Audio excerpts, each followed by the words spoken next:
what's going on, crypto people? It is the Crypto Siege with another day in the life in the crazy life that is the digital asset space. Good morning, good afternoon, and good evening. Happy 4th of July to each and every one of you. I hope you guys stay safe out there. It's a very, very interesting time to be an early adopter of this new asset class that is a digital asset space.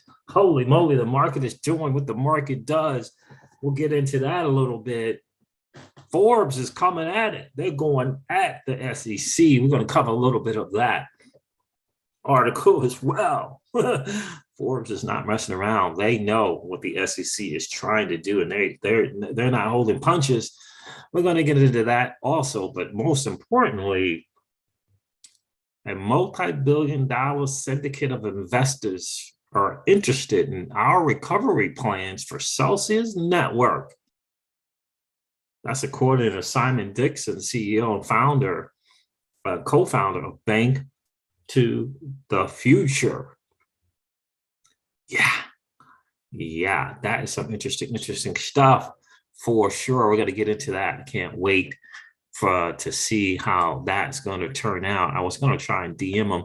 Guys, yeah, do me a favor, hit that like button on the way in. The chat is catching up and has not caught up yet. I appreciate each and every one of you guys being here. Yeah, what does that mean? A multi-billion-dollar syndicate of investors interested in our recovery plans for Celsius Network. I love it. And the more and more I listen to Simon Dixon, the more and more I like the recovery plan. He was in a Twitter Spaces yesterday. I listened to that for the second time today. And yeah, I got to tell you, if Alex and the team there cannot come up with something to make the depositors whole, I really, really do like what Simon Dixon is offering. I really do, really do think that it's the best option. If Alex Mashinsky and the team can't come up with another way to make things happen, I'm going to share some of the audio from that Twitter Spaces because it was really, really phenomenal. Let me see what's going on with this chat here. What's going on with the chat right now?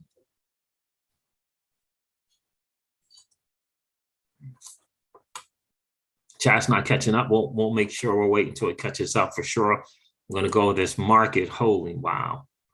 I'm going to refresh, but 903 billion. Yeah, that's not a great number for the total cryptocurrency market cap.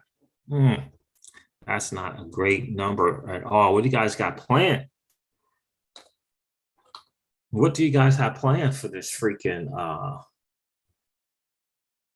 holiday weekend, 4th of July weekend? I got to see people out there with their cookers and stuff out there, which is interesting to say the least. Let me let's see. Let me put this out here. Let people know we are live. Let everyone know we're live.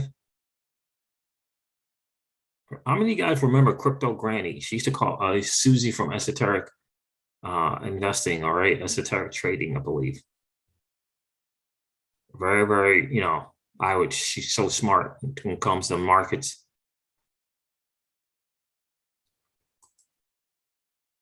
Very sharp when it comes to the markets. I would definitely recommend, I'm part of her Patreon, but I would definitely recommend tuning into anything that she puts out.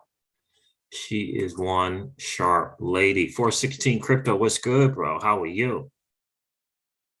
Benjamin Salisbury says, I remember her, super knowledgeable. Indeed.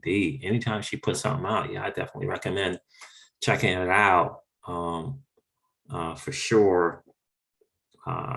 She right now is of the belief that it is a prime time to really, really be buying in this space, in the digital asset space for sure right now. Because I'm not sure if we're going to get better numbers than what we're getting right now. But it's an interesting time for sure. I'm excited about freaking Songbird and Flint Networks eventually coming up. Looks like distribution is not going to actually happen until September. So it's very, very, very important to understand that. Distribution is not likely to happen until September. And I got to tell you, with Simon Dixon and Bank to the Future, I'm feeling more and more encouraged that I will be able to actually recover a good amount of my XRP off that platform now. I really, really am encouraged by that. I really, really, really am. And when it happens, it doesn't matter, as long as it happens, right? So very, very encouraged by that. I would definitely encourage you guys to go to bnktothefuture.com. Stands for bank, bnktothefuture.co, I should say, .co/Celsius. Let your opinion be heard. He offers 3 beliefs and 3 proposals. And these are some proposals that was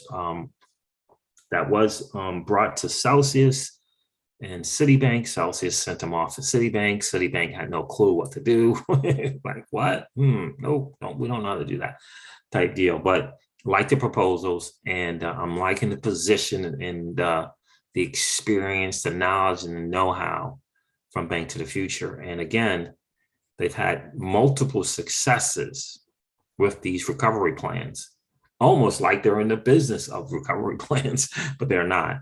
But they have multiple successes with recovery plans. And so, yeah.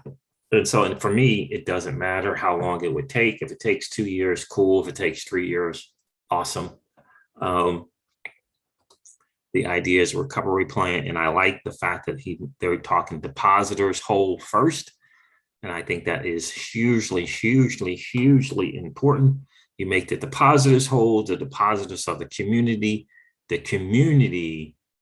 over a period of time will forgive. I believe that 100%. Over a period of time, we'll forgive. Over a period of time, we'll learn the lessons. And perhaps instead of doing 100% of your retirement on a platform, you knock it down, right, to 50% or 40% or 30%, right? Because there are lessons learned in the whole deal here. So let me close this. So yeah, so really, really excited about that. The SEC brought up the Forbes brought up SEC again, and the Ripple versus Ripple versus the SEC, or SEC versus Ripple. I think that's very, very interesting that Forbes keeps going to that. And it's not Rosalind Layton this time, it's someone else. But I do like the fact that they keep referring to this, to that lawsuit. I don't know why, guys, but the chat is just not updating. I'm not sure why. Benjamin Salisbury, how are you, bro? I'm excited about Flare too. Will Spark be available to buy before September? No, only in IOU fashion, Benjamin, only in IOU fashion. Yep, only in IOU fashion. So I'm really excited about Songbird. I'm really, really excited about Flare Network, for sure. Very, very excited about Moonbeam and Polkadex. Really excited about those as well. I think the sleepers. I think Songbird, I don't know if you could say Spark Token is a sleeper with the way the community is, with all the content creators covering it. But I do think Songbird, Spark Token, I do think Moonbeam and Polkadex are sleepers for the space. I really, really do believe that. I can't wait to cover the Twitter spaces with you guys, with Simon Dixon and this Bank to the Future and what they're doing, what they're hoping to do with this recovery plan. And, a multi-billion-dollar syndicate of investors interested, that is really some really good stuff right there. That's some really good stuff right there. So I don't know the ins and outs of this. This is recent news. Simon Dixon just tweeted this out not too long ago, but that is very, very interesting. In other words, these guys see the return on the investment, right? They see the return on the investment, and it looks like they're willing to kind of help and capitalize. I think is hugely important. We'll see what it looks like. Again, this is if Alex Mashinsky and the team at Celsius are not able to come up with something, and if they are in fact just illiquid and not insolvent, these type of things. These are things that we don't quite know yet. We don't quite know yet. What's going on, RC? Good to see you, buddy. Happy Sunday Siege. Loving what's happening with Luna Classic. What's happening with Luna Classic? I don't even know. Like, I got airdrop stuff and I haven't even looked at it. I don't even know what's going on, man. What's going on with Luna Classic? I don't know for sure. Well, let's go with the market while we let this this chat update. These numbers are just not good. Let's go over this. See, share the screen.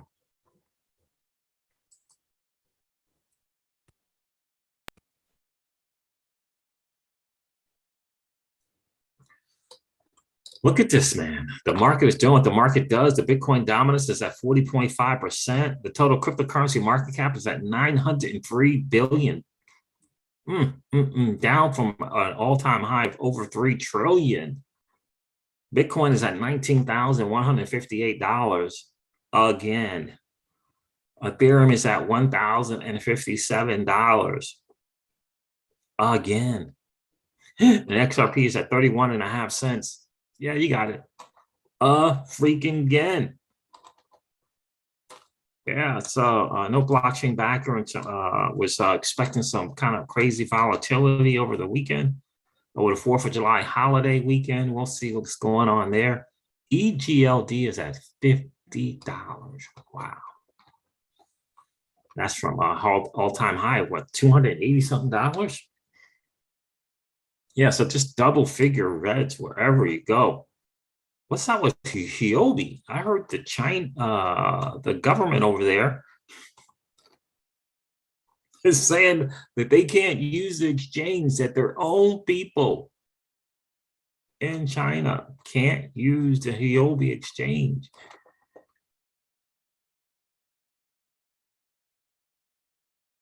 What in the world? Celsius Network, I think it was over $1 at one time. It's in the top 100 according to CoinGecko and total market cap. 5 cents for Gala Games. My goodness gracious. Interesting stuff in this market right now. Definitely some good buys. I don't know how EVMOS is still 17% in the green on the 7-day. I have EVMOS. Airdrops for participating. What's this Terra Classic USD? What the freak is going on? What is that? What is Terra Classic USD? I don't even know what that is. What is that? 471%. I don't even know. What is that? Is that what you're talking about, RC? So that's the market, guys. The market just doing what the market does. I don't even understand that. What's going on there? Let's do this. Let's stop the share.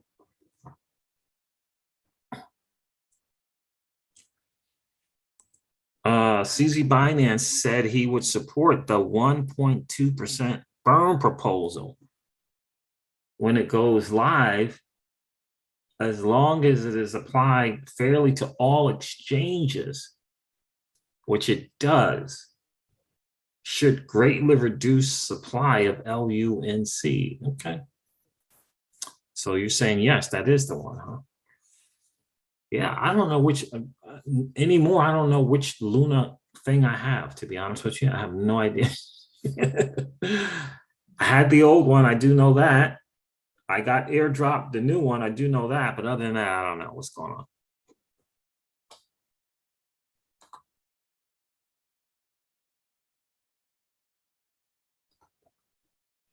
Cookie Month, what's going on, my friend?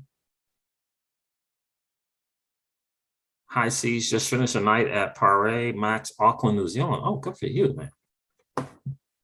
Good for you. Yeah, good to see you, Cookie Month. I know it's going to be interesting, Benjamin, to see what the market's going to look like a year from now, 2 years from now, for sure. But it does look like that we're very much into the .com era in terms of, weeding out projects that they're not great projects, I guess is the best way to put it. We'll see how that goes. I think Flare Networks is going to be a blessing in disguise. I really, really do. And Flare Networks is doing a lot of the same things that Ripple is doing.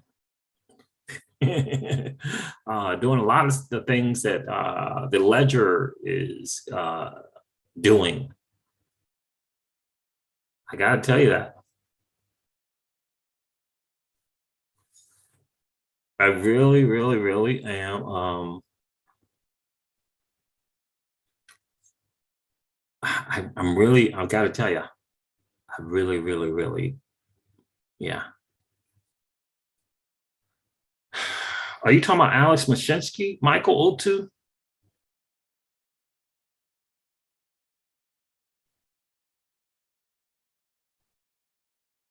Yeah, I don't think Alex is a thief, bro. Like, I really don't think Alex is a thief. So yeah, the market guys doing what the market does. That's some very, very interesting stuff. I'm going to cover this article from Forbes talking about the SEC's overreach. Pretty brutal. Cookie Month. I know.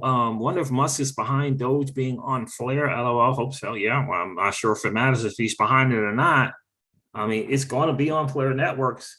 I saw some tweet that he's, still behind Doge, which, I say, okay, cool. Cool. What's up with this article from Forbes? Let me see who is actually by. Yeah, it wasn't by Rosalind Layton. I'm going to cover some of this with you guys. I think it's very, very interesting.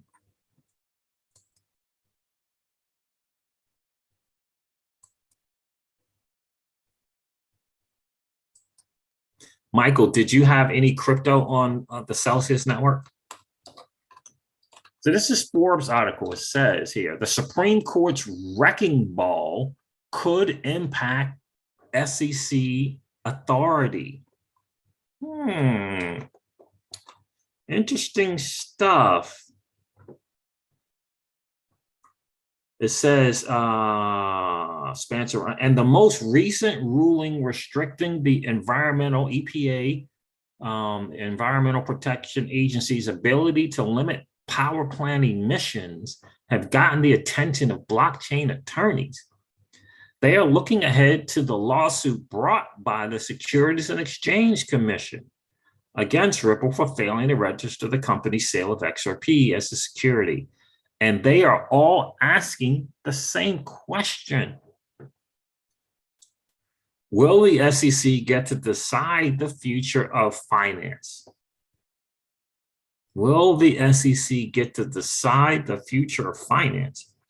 Some are not so sure. It says here, it says Kavan Sadagi or Sagi, partner at Jenner and Block, explains the SEC's approach to crypto assets relies on an expansive interpretation of its own authority. An expansive interpretation of its own authority. For example, the SEC seeks to characterize digital tokens themselves as securities, even outside the context of any fundraising, without a clear basis in current law for doing so. He further explains that some trial courts may defer to the SEC's interpretation of what constitutes a security based on Securities and Exchange Commission's W.J. Howie Co. and his progeny, but the Supreme Court may not go along. Saki says the court has demonstrated that it is critical of expansive regulatory authority. So if a crypto case makes it to the Supreme Court, the decision may have little to do with crypto and focus instead on questions about the power of regulators more broadly. Josh Clayman, U.S. head of fintech at Linklaters, emphasized the importance of stare decisis, which provides trust and predictability in the law. She offered that a principle-based approach provides for flexible application to a wide variety of previously unforeseen technologies and circumstances that may arise in the future without having to come up with an entirely new law. Claiming continues at the time of Howey, who could have predicted the rise of digital assets and token sales? Yet we can still apply the Howey test to determine whether an investment contract exists under federal securities law, even though the drafters of the Security Act and the Exchange Act never mentioned and probably never contemplated cryptos or ICOs. Still, the SEC's approach to regulating cryptos through non-binding guidance and enforcement actions, but not rulemaking, could be undone by the court. Sadeghi warns that any loss for the SEC could therefore threaten not just its authority over crypto assets, but the scope of authority for the SEC and regulators overall. I like the sound of that. I like the sound of that.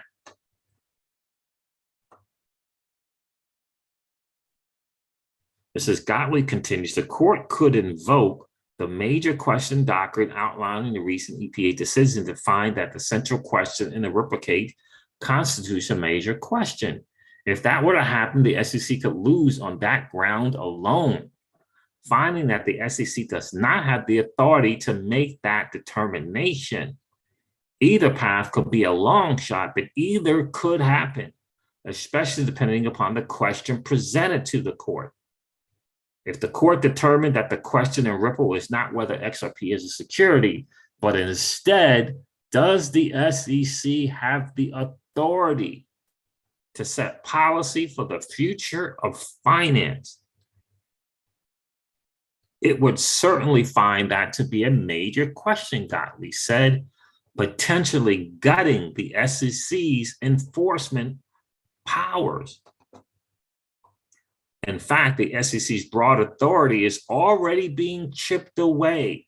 The Fifth Circuit Court recently ruled in Jarsky versus the SEC, a fraud case, that the SEC's administrative enforcement proceedings are unconstitutional. In that case, the court held the SEC's agency adjudicated enforcement action violates the Seventh Amendment's guarantee of the right to trial by jury, among other constitutional defects. More challenges to the SEC authorities loom. Grayscale Investments recently brought a lawsuit against the SEC based on the agency's rejection of its application to convert its Bitcoin trust, which is GBTC, into an exchange-traded fund. This application is just one of many that the SEC has rejected in the last year alone. If the case doesn't settle, the SEC may have more to lose than just this case. Absolutely love it. Absolutely love it. So this was from Andrea Tenanoa, or forgive me for butchering, Tini Anna. No, something like that. Yeah. This is some good stuff coming out of Forbes, recognizing the expansive interpretation of their authority. Got some good stuff there. Very good stuff.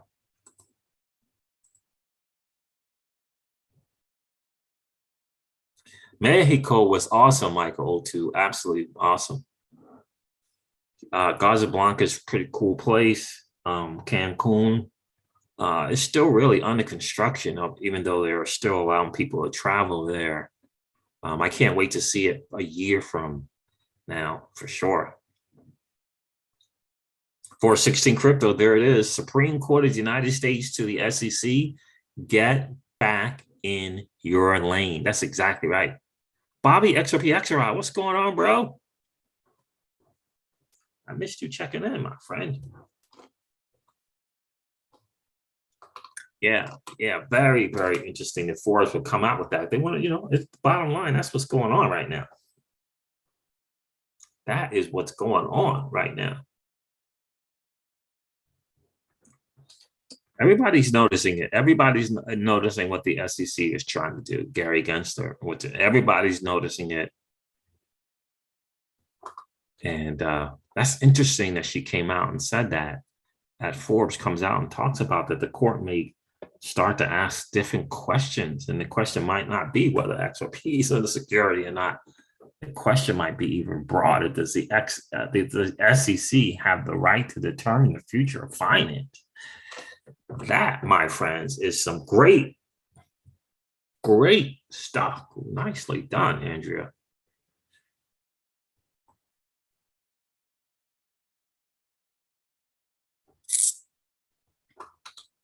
Yeah, I think it's just really, really hugely important to take a new look into what's going on with this, with the SEC. It really is. I think it's hugely important.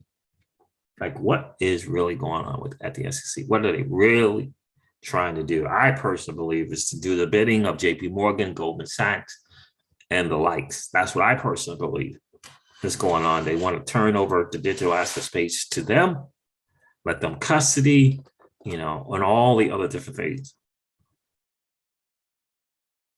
I hear you, bro. I'm building and building. Bobby Axelrod says, Siege, I'm B&B, building and building. I hear that, bro. I hear you, my friend.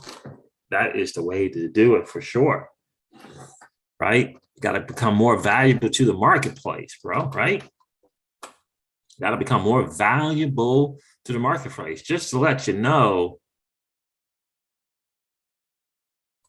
Digital Asset News says, I concur, Simon Dixon and Celsius Network. Let's stop beating around the bush and make this happen. People need to move on and get their crypto back as soon as possible. Let's get it done. Celsius is definitely paying off a lot of stuff right now, by the way. YouTubers won't cover it, but they are definitely paying back. It's interesting. It's going, we'll eventually find out whether they are more insolvent than illiquid. We'll find that out for sure. Over 8.5 trillion has been wiped out of the stock market. 8.5 trillion has been wiped out of the United States stock market this year. That is not a great number. Talk about gambling, talking about putting your money at risk. There it is right there. It's the stock market. 3AC defaults on debt. They did officially declare bankruptcy as well. Yet no FUD, while Celsius is paying off debts and continues creative maneuvering despite being attacked by the crypto mafia and FUD. Captivating. Yeah. That's one way of putting it, bro. Captivating.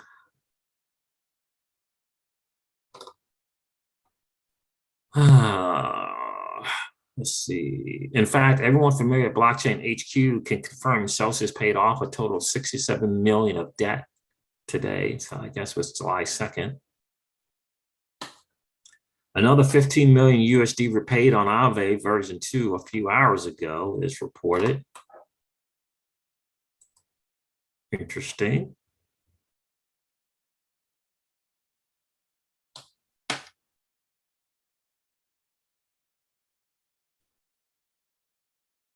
Well, Voyager came out with some recent news saying they're not, well, I don't know if they said they're not insolvent.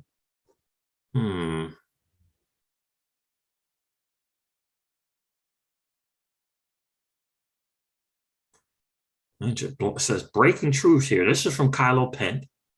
BlockFi and Investor Voyager are insolvent, but are worth saving, according to Corny,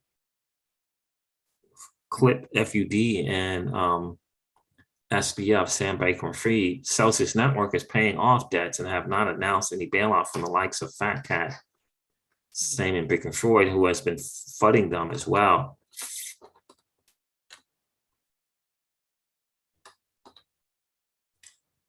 Interesting stuff there from Kylo Pent. Voyager put something out, so I think it's important to kind of cover their update as well.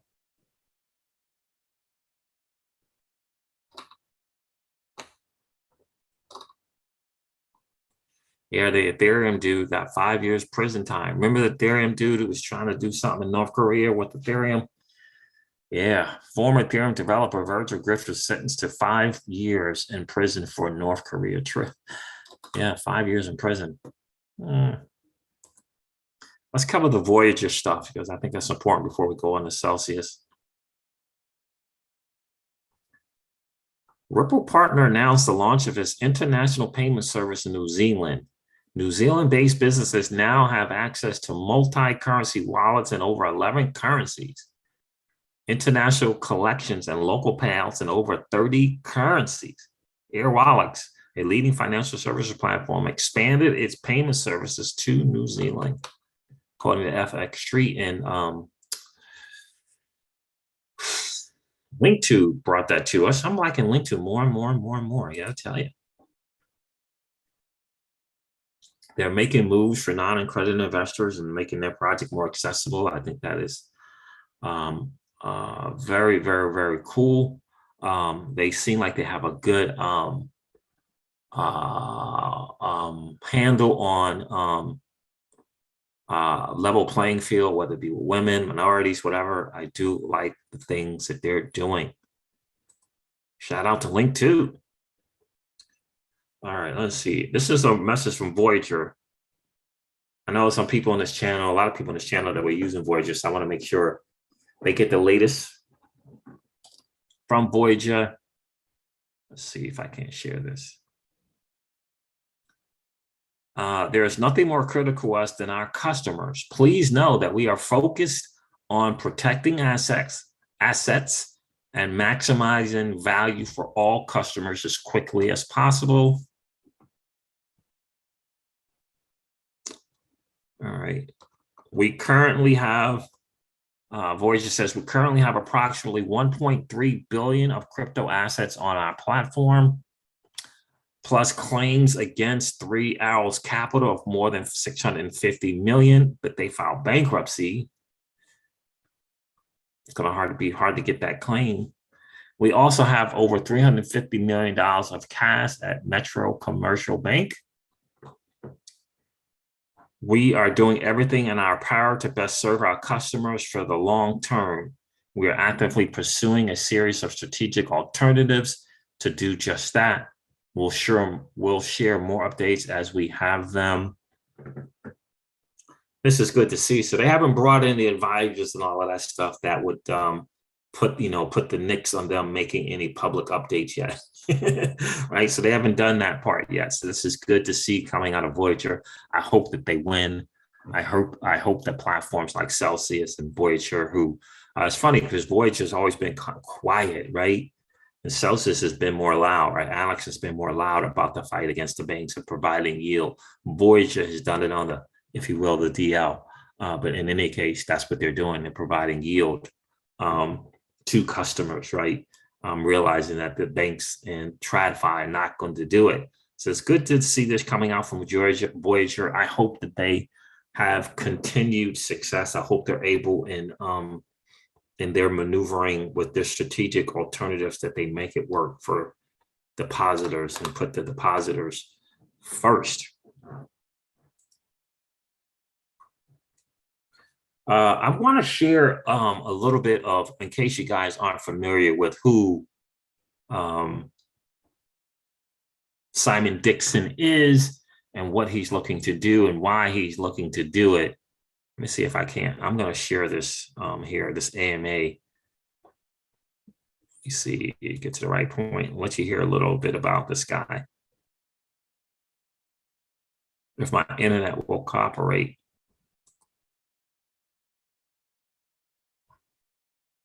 Nope, that's too far. I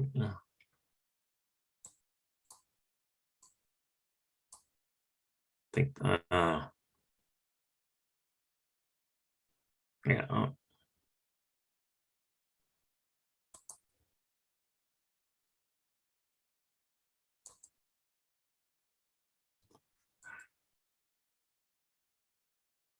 Let's try it from right here.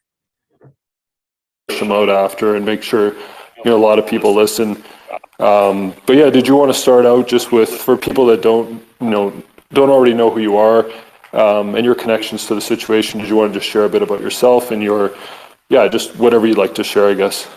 Yeah, sure. I don't want to sound like a broken record. I did give 2 hours of content on digital asset news. Can't even remember when that was, and I did a space this morning. But for those that are listening in, I'll try not to sound like a broken record, but I think it helps to add context. So I've spent the last 2 decades of my life involved in monetary reform. And that took me from doing a master's in economics to working as a trader, as a market maker on TradFi, working as a stockbroker, working as an investment banker, helping companies go public after securing VC funding.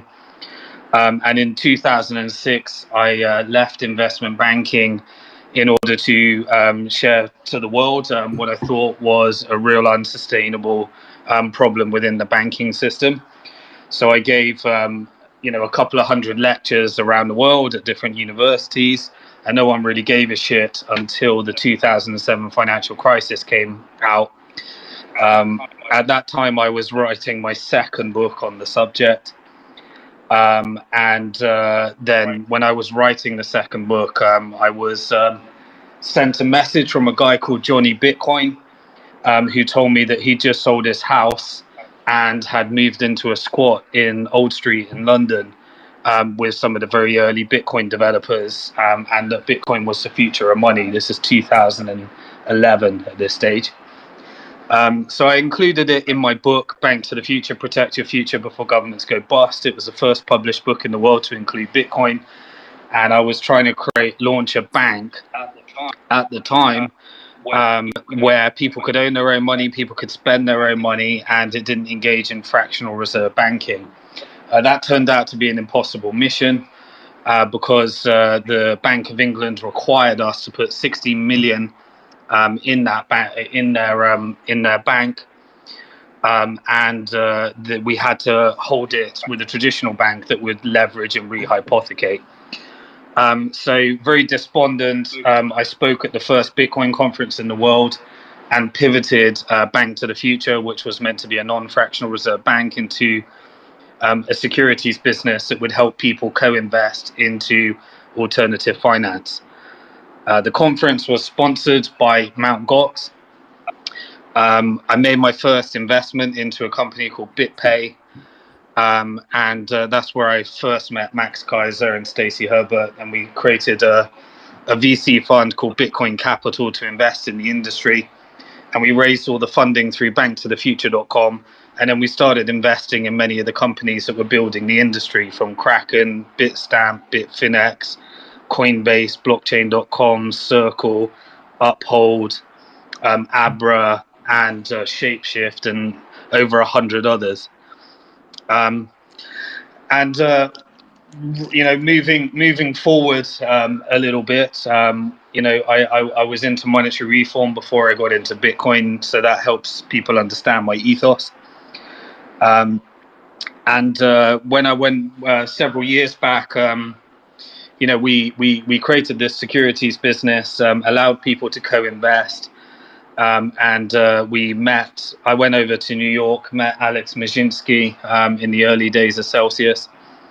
We later went on to host the Series A funding round for Celsius, where over 1,000 of the Celsius community investors and Bank to the Future community investors pulled together $10 million and co-invested with Tether. Rewinding a little bit back, one of the companies I invested in was Kraken, and Kraken was the company that was involved in the Mt. Gox liquidation proceedings. Another company I invested in was Bitfinex, and Bitfinex went through 2 disaster recoveries. The first one was the issuance of the BFX token when they got hacked for 119,000 Bitcoins. Really, these experiences at Mt. Gox and Bitfinex And then the second one involving Bitfinex was when the government seized $850 million from Tether, and therefore they had an $850 million hole to fill in. And we put together several plans and worked as part of that. And so these really make up the experience. And so I was in the process of writing my third book on basically following the money over 5,000 years to help people make sense of the world we're in today and forecast the next decades ahead on the future of money. And unfortunately, halfway through that, my father sadly passed. He was aged 89. And I put out on Twitter that I'm taking some time out to mourn my father. And then suddenly, before that, I gave a presentation on the yield and DeFi crackdown that would take Bitcoin from 65,000 to 20,000. Then it happened, and I started getting lots of DMs. And the DMs I was ignoring until they got progressively worse. And I started to get DMs from people that were considering suicide because they couldn't tell their partner that they had invested all of their life savings onto Celsius. And as more and more messages started to come in, I knew that I could do something. And so I immediately went to Celsius, who had already engaged Citibank in order to do their IPO.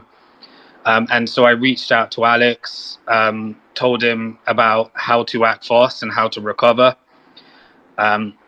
He was extremely beat up. He was extremely down. He was going through probably one of the worst times in his life. And he passed me on to Citibank. Told Citibank, I'm sorry, I'm currently mourning at the moment. I don't have the headspace to take this on, but here's exactly how to solve this issue. And I don't think they really got it. And I don't think the TradFi knew how to execute such a plan. So when I realized that it wasn't being executed in a timely fashion, the key to this that made this work was communication. Making sure that the situation is understood, communicating with the community, and then being able to execute a sound recovery plan before the FUD gets too bad and all the predators come in.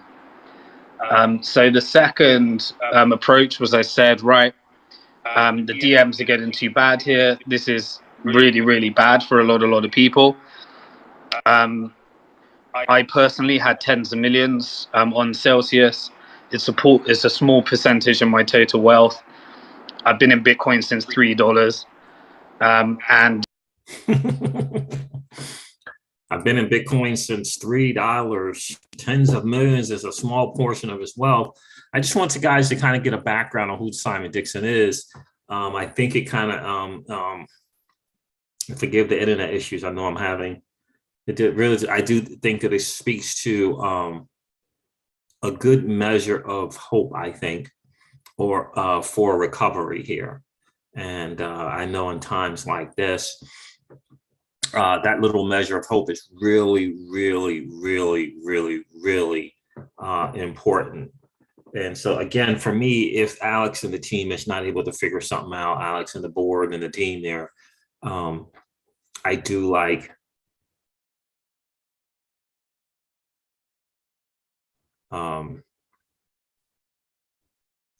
what Simon is doing. I really, really do.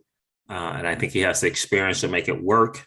And his past experience with Bitfinex proved to be not just a success, but profitable for people who took the risk and the plan. And I think that is awesome. And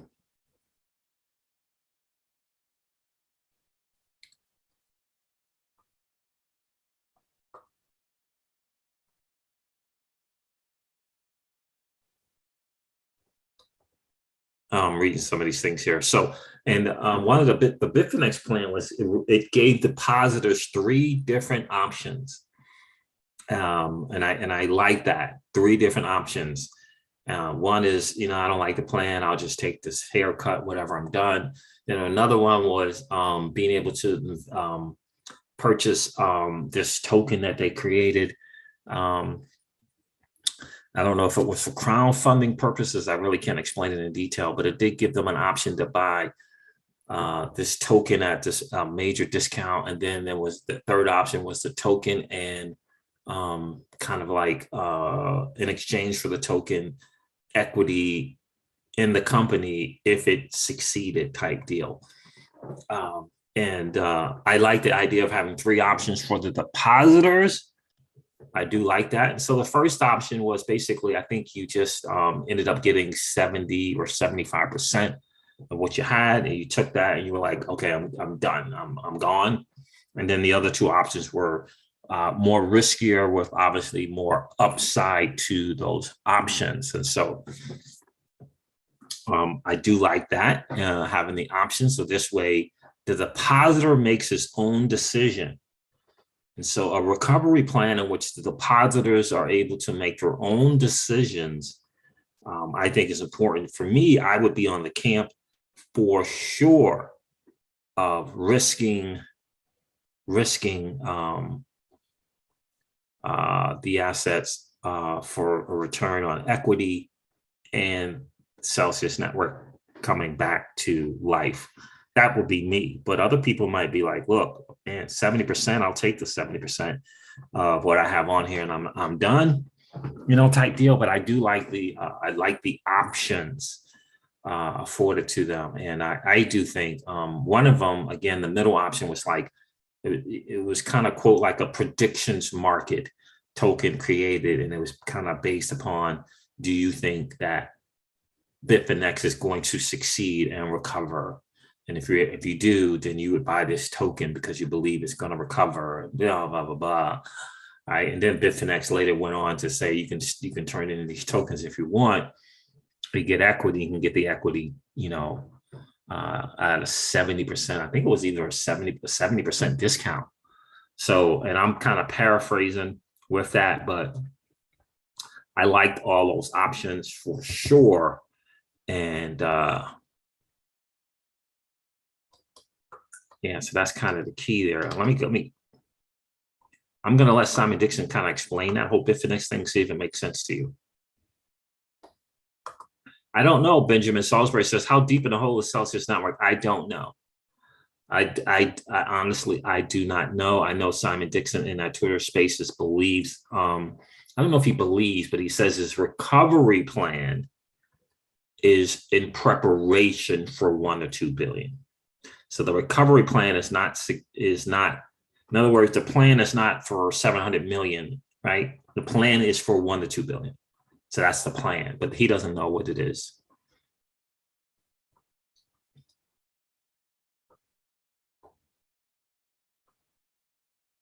I have not heard of Terrarium, RC.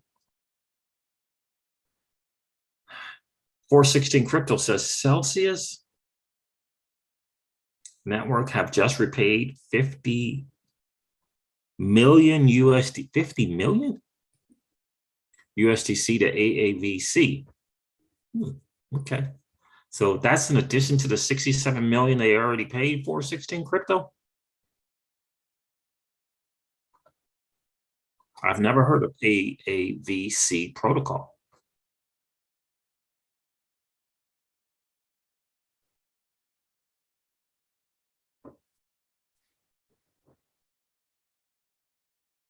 Yeah, I think you're talking about the first one they did, Bobby Exerat.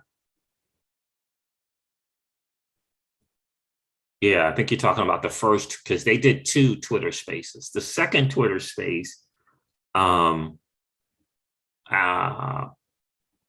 C introduced Simon Dixon. Simon Dixon talked for the first. He talked for the whole time, but he talked just before questions for an hour, a little over an hour. And then they took questions. So you might be thinking of the first Twitter Spaces that they did. I don't know, Gordon Kelly. I do not know. What I'm getting from the Twitter Spaces and from the interview that Simon Dixon did on Digital Asset News channel, Digital Asset News did an interview there. I think the best chance is the recovery plan. Now, the recovery plan is going to be, a haircut of some extent, whether it be 25%, 30%, 35% haircut. But it gives you a chance to get the rest.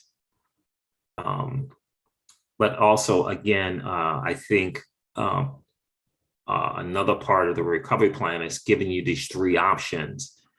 And one is, I think I'll let him explain it, but I like it.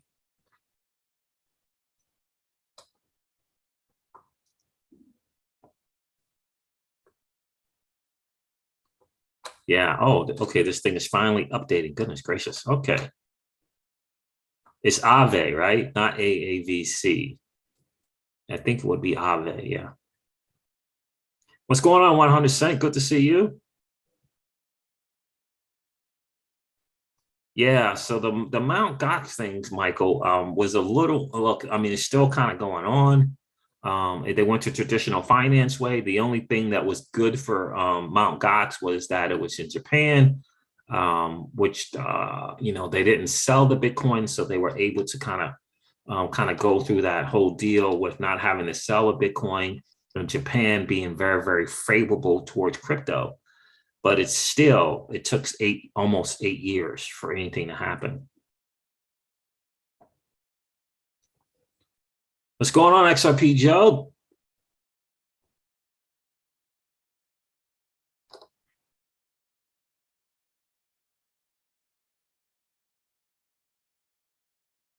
Yeah, I hear you, XRP Joe. XRP Joe says, I honestly do not expect to get anything back from Celsius at this point. Not saying that to disparage them, but I'm not getting any hopes up. Yeah, and like I said from the beginning of my first video, when I said all my XRP is gone, I had just mentally just wiped it off, wrote it off, right? Just wrote that thing off, and I mentally still continue to do that. I think that Simon Dixon is being very, very gracious of his time, but of course he is a depositor and a shareholder with massive, massive experience in these recovery plans and this quote unquote financial engineering. And when I say experience, I say successful experience. BitConnect twice, Kraken once. He mentioned on his AMA and on the interview that, there's a bunch of companies, he can't go into detail, but there's a bunch of companies in trouble, bunch of companies in trouble right now. So there's boatloads of companies in trouble and that are reaching out to him to help. So I think his priority would obviously be Celsius Network, because he is, again, a depositor with tens of millions of dollars on deposit there. And he's also a shareholder. And I love that he understands and recognizes, in order to get any type of shareholder value, you have to make the depositors whole first. You have to make the depositors whole first. So, and I do like that. And I do think that is hugely significant. It's very, very interesting for me to see Celsius Network doing all these paybacks that they're doing and how they're doing it. Simon Dixon in the Twitter AMAs, he believes, it's just his speculation, that they're doing that to kind of see kind of get a good grip on where they are in terms of a recovery plan. Yeah, to kind of see where they are in terms of a recovery plan. So if that 50 million in USDC is a new thing, because at one time it was 67 million. So if you add 50 million to that, so I don't know if that's a new thing, if that's in addition to the 15 million USDC they paid it on a USDC loan, I don't know. But I do find it interesting that they're paying back, right? So But Simon says here from Bank to the Future that bankruptcy is the worst thing ever, and we certainly do not want that.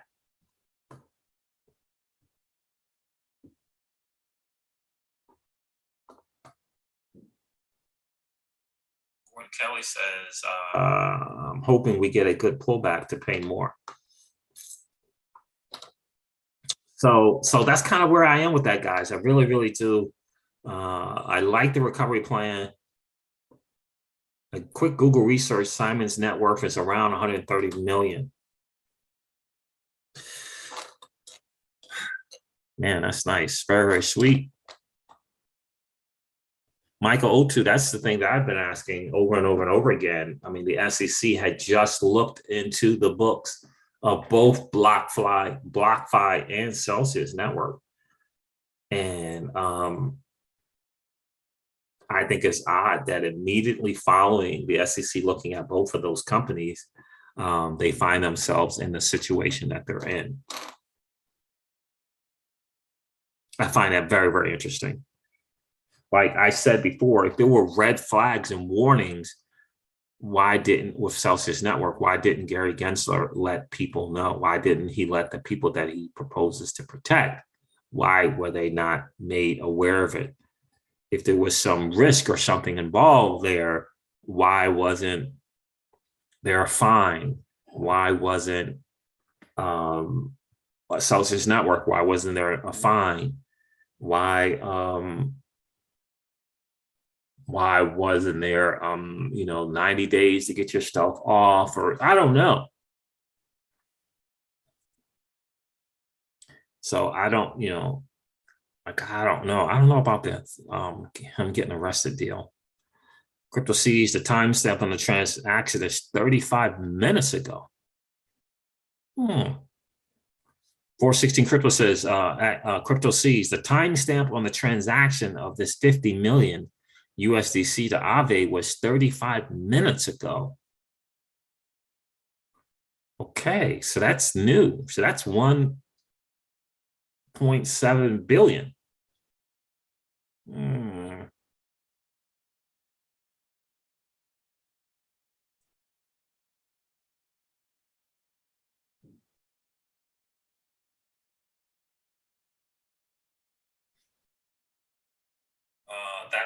Bobby XRP Asherad says that professor that CNBC interviewed stated that the Celsius bankruptcy was a given. I reached out to him on Twitter. I asked him on Twitter, why is Celsius paying back the massive amounts of loans?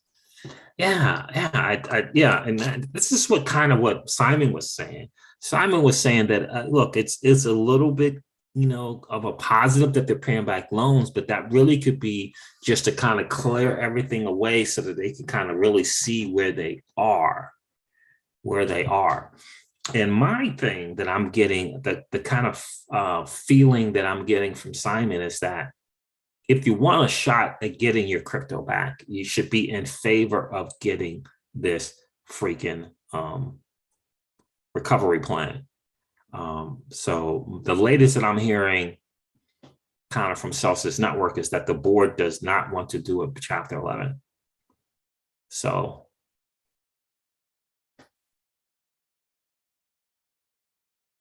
he responded that many companies start paying back these loans at the beginning of a bankruptcy. Yeah, I get it. I think, that does make sense. I just think that in either case, kind of clearing stuff up a little bit so it's not as foggy and kind of seeing where they ultimately are, I think is important.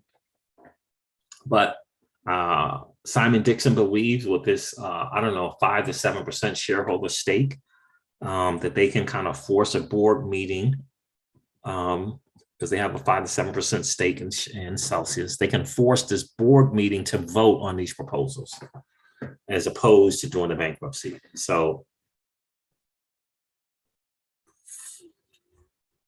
yeah, I don't see the whole, why would you, if you're doing a bankruptcy, why you would be paying people back anyway? Chapter 11 provides for protection. You no longer have to pay. But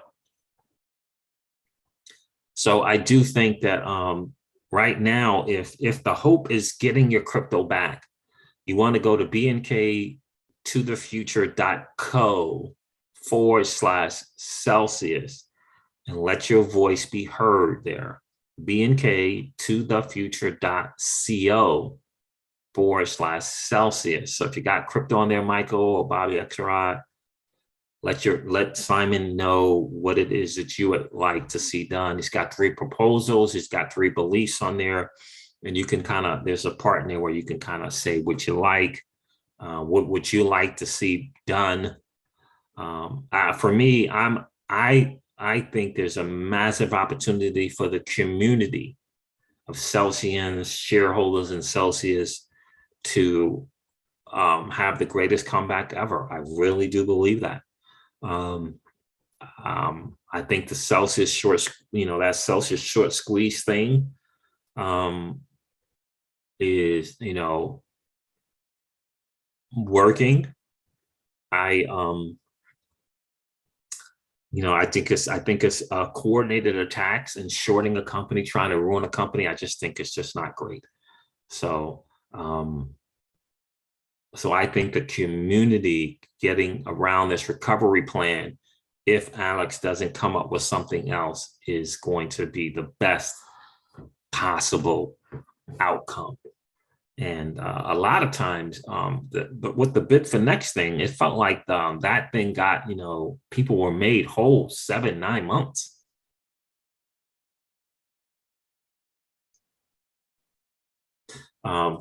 Yeah, 7 to 9 months. Let me put the link to that video so you guys can watch it. I would play it, but unfortunately, the internet's not going to allow it to happen.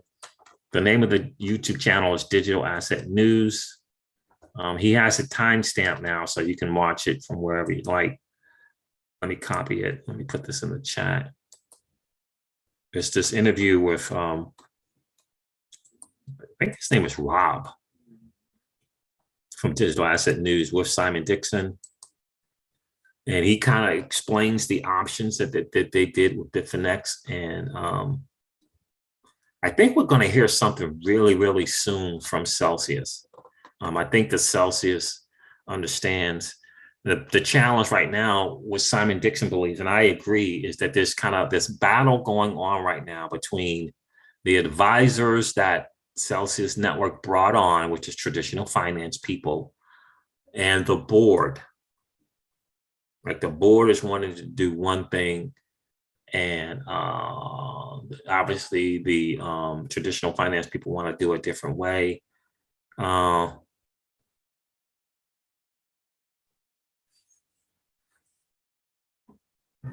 And Simon Dixon's experience is that it's, the traditional finance way will be very, very predatory, and it'll be it's the least favorable for depositors, and it'll literally be, pennies on a dollar for your stuff. So that's why I think it's hugely important for as many people as humanly possible to go to bnk2thefuture.co/Celsius and, let your voice be heard there. It just takes a few minutes. Because I do believe that Alex wants to make the depositors whole. But it's very hard and difficult when you got other people in your ear. So yeah, and so the depositors first is definitely the way to go without question. And I know this is what the board is doing. The board is not in favor of a bankruptcy. So that is the rumor on the street, that the board is not in favor of that. They want to try to recover. The proposals from Simon and Bank to the Future might one of the options is for a new board. Okay, so somewhere along the line, the board is going to have to decide if they're going to put their own interest or they're going to put the interest of the depositors first.